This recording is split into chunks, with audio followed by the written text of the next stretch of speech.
I am Jose Carlos Cepeda Medina, doctoral student of the postgraduate course in Semiconductor Devices at the Benemérita Universidad Autónoma de Puebla. I am here to present you the poster titled Simulation of the Performance of Cadmium Telluride Solar Cell Using Aluminum Doped Zinc Oxide AS Window Layer by SCAPS-1D software.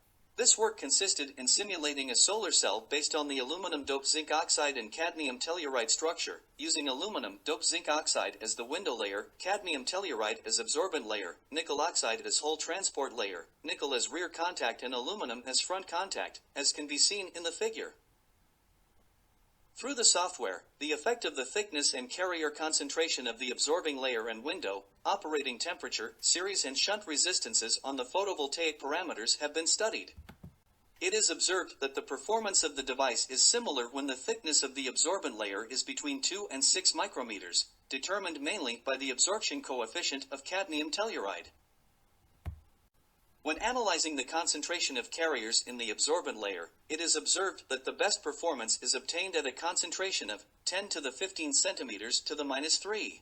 Regarding the thickness of the window layer, it is observed that the smaller this is, the better the performance will be, reaching the highest efficiency at a thickness of 10 nanometers, determined mainly by the diffusion length of the carrier. When simulating different concentrations of carriers in the window layer, it was found that the best performance is obtained at a concentration of 10 to the 18 centimeters to the minus 3, influenced by the increase in the depletion zone in the absorbent layer, thus favoring charge separation. The effect of the operating temperature on the simulated structure shows that at a lower temperature a better performance is obtained, such that the efficiency decreases 0.83% when the temperature increases 50 Kelvin.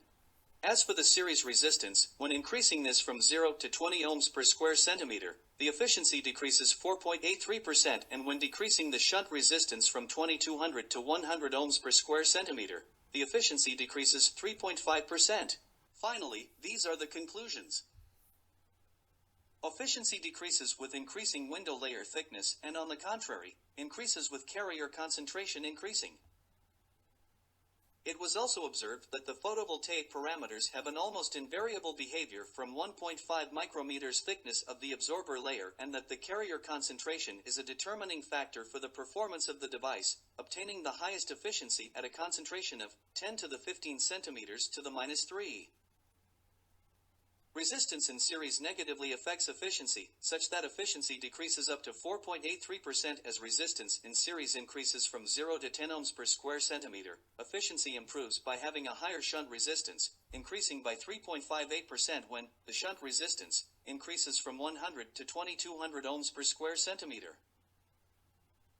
The increase in operating temperature has a negative effect on the solar cell parameters, obtaining better results at lower temperatures. However, the other parameters were simulated at a temperature of 300 K to obtain most representative results. The maximum efficiency was 14.2% with an open circuit voltage equals 0.74 volts, a short circuit current density equals 26.15 milliamperes, and a fill factor equals 72.83%. Obtained with a thickness and carrier concentration of 10 nanometers and 10 to the 18 centimeters to the minus 3, respectively for the window layer, and 2 micrometers and 10 to the 15 centimeters to the minus 3 for the absorbent layer.